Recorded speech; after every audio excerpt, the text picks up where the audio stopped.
जैसा कि नाम है, आप तक पहुंचाएंगे सही और सटीक खबर। जनता की सुननी है और सरकार को सुनानी है। ये है आई ऑफ ट्रुथ। नमस्कार दोस्तों, आप देख रहे हैं आई ऑफ ट्रुथ और मैं हूं आपके साथ अनु जैन रौहत की। आज एक बहुत बड़ी बात पर चर्चा करने वाले हैं और चर्चाएं चल रही हैं राजनीति में कि अगर आज बीजेपी को या एनडीए को हराना है तो हर विपक्ष को कांग्रेसी होना पड़ेगा। जी हाँ, आजकल ये चर्चाएं चल रही हैं।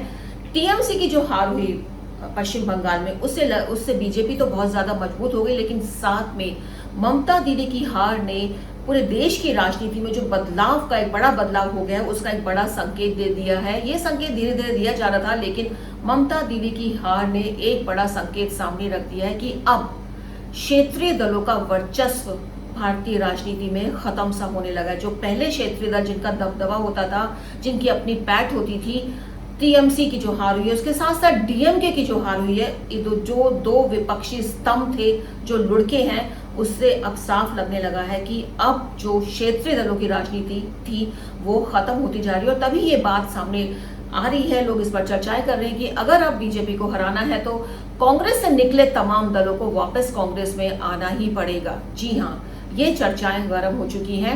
और याद कीजिए, इसको हम एक्सप्लेन करते हैं कि ऐसा क्यों है। याद कीजिए आज से 10, 15, 20 साल की पहले की राजनीति, जब हर राज्य की जो दल थे, क्षेत्रीय दल थे, उनका बहुत ज्यादा दबदबा हुआ करता था अपने अपने राज्यों में। चाहे उनकी सरकार नहीं थी, लेकिन विपक्ष के तौर पर भी बहुत ही स्ट्रांग रहते थे अपने राज्यों में। अब शुरुआत हम लालू यादव की पार्टी आरजेडी से कर लें, हम यूपी में समाजवादी पार्टी से कर लें अखिलेश यादव की, हम जो बात है अकाली दल की ही कर लें पंजाब में, हम हरियाणा में चौटाला की जो पार्टी है उसकी कर लें, हम कश्मीर में नेशनल कॉन्फ्रेंस की कर लें, हम झारखंड मुक्ति मोर्चा की बात कर लें।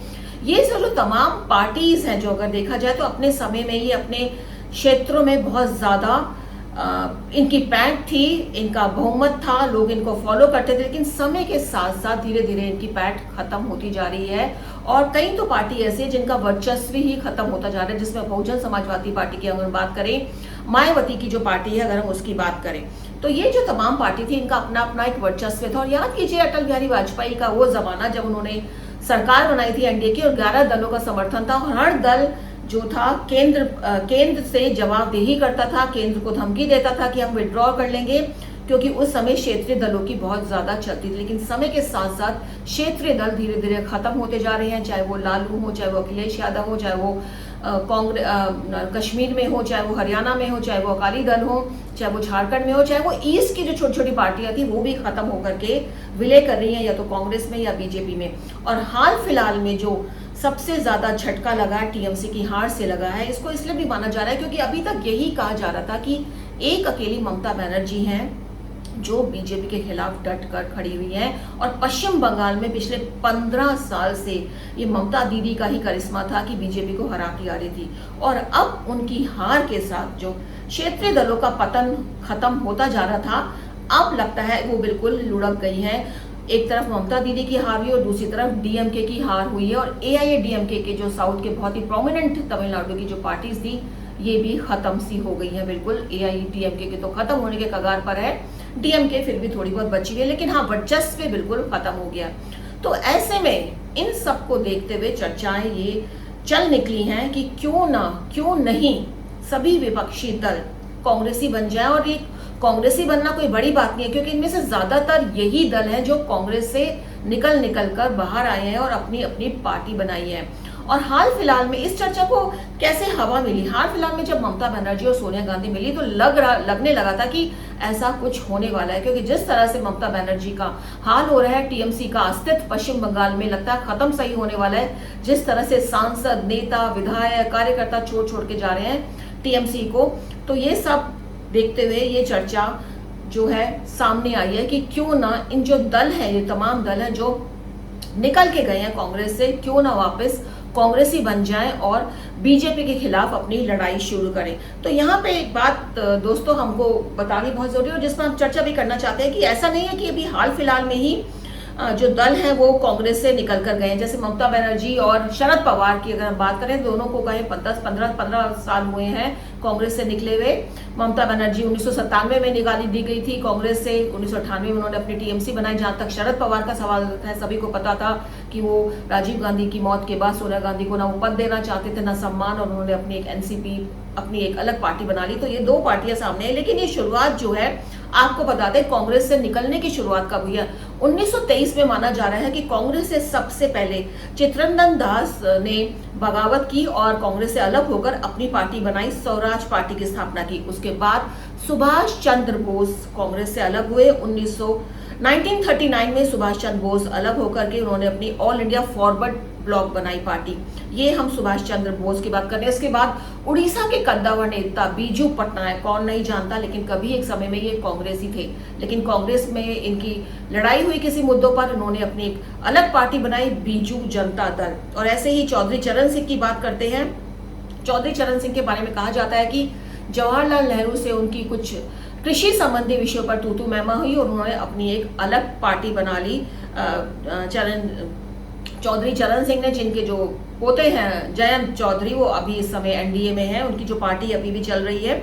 तो आपको बता दें कि स्वतंत्रता से पहले और अब तक लगभग 60 ऐसे दल थे जो कांग्रेस से अलग हुए, मतलब जो कांग्रेसी थे लेकिन बाद में उन्होंने अपनी अपनी पार्टियां बना ली। इनमें से बहुत सी ऐसी हैं जिनका अस्तित्व ही खत्म हो गया, कईयों ने वापस कांग्रेस में विलय कर लिया और कई अभी भी इंडिपेंडेंटली चल रही हैं। इसमें से टीएमसी और शरद पवार की जो पार्टी है उसका नाम सबसे ज्यादा लिया जा रहा है, क्योंकि यही ऐसी पार्टी है जो कांग्रेस से अलग हुई है और जिसके बारे में लोग जानते भी हैं। तो ये दोनों पार्टियां ऐसी हैं, एनसीपी शरद पवार की और ममता बनर्जी की पार्टी टीएमसी। लेकिन अब जो हो रहा है वो बहुत, एक तरफ एनसीपी का भी जो महाराष्ट्र में अगर हाल देखा जाए तो ठीक नहीं है, उसमें भी दो गुट बन गए हैं। शरद पवार के जो भतीजे हैं अजीत पवार, वो अलग हो गए, उन्होंने मतलब कांग्रेस से आगे दल बन रहे हैं और उससे आगे दल बन रहे हैं, उनमें भी फूट पड़ रही है। और दूसरी तरफ टीएमसी जो है उसका जो बंगाल में, पश्चिम बंगाल में अस्तित्व खत्म हो रहा है और टीएमसी का इस तरह से हारना, और दूसरी तरफ साउथ में डीएमके का मानना, जो एक्सपर्ट हैं, जो राजनीतिक विशेषज्ञ हैं और जो कहते हैं डेमोक्रेसी, वो कहते हैं डेमोक्रेसी के लिए खतरा है, क्योंकि क्षेत्रीय दल पहले कभी ना कभी इतने स्ट्रांग होते थे और सेंटर में जो सरकार बैठती थी वो डरती थी कि कहीं इनकी बगावत से उनकी सरकार ना चली जाए। और सबको ही पता है कि मायावती के एक वोट से अटल बिहारी वाजपेयी की सरकार ढह गई थी।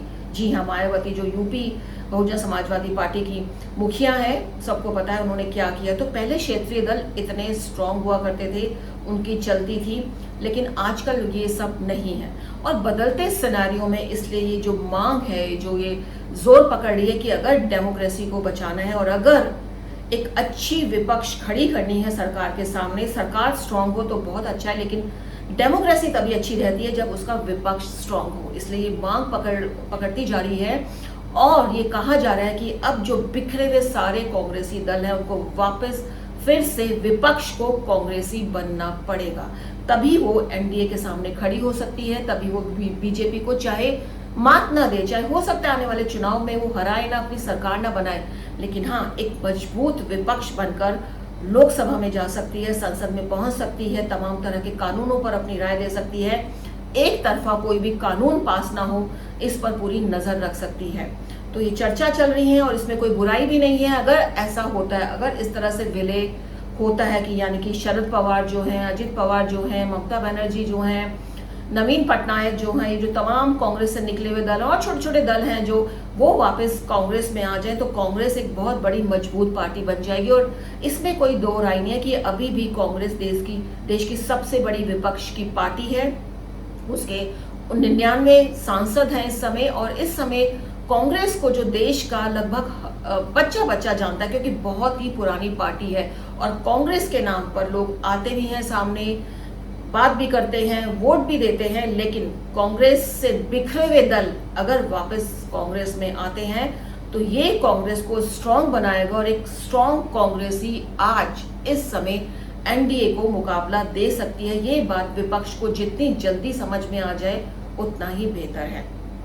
दोस्तों, उम्मीद है हमारा ये प्रोग्राम आपको पसंद आया होगा। बहुत ही इंपॉर्टेंट विषय था और हमको लगा कि क्यों ना इस विषय पर बात की जाए। हो सकता है कि हम मोदी के विकास कार्यों से बहुत ज्यादा प्रभावित हैं, हमको मोदी के कार्य अच्छे लगते हैं, देश में विकास हो रहा है, लेकिन इनके साथ साथ हम सब यह भी चाहते हैं कि डेमोक्रेसी बनी रहे हमारे देश में, जिसके लिए हमारे देश का विश्व में नाम है। प्योर डेमोक्रेसी बनी रहे, और डेमोक्रेसी तभी अच्छी चल सकती है जब उसका विपक्ष मजबूत हो।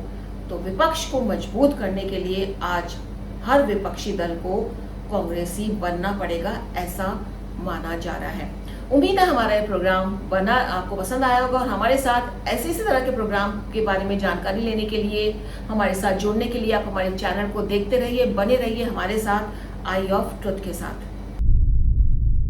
हमारे चैनल आई ऑफ ट्रुथ को सब्सक्राइब कीजिए YouTube पर, इसे फॉलो कीजिए Facebook पर, Instagram पर, Twitter पर और कू पर। हमारे चैनल के बारे में फीडबैक देने के लिए हमें मेल कीजिए ioftruth.6@gmail.com पर।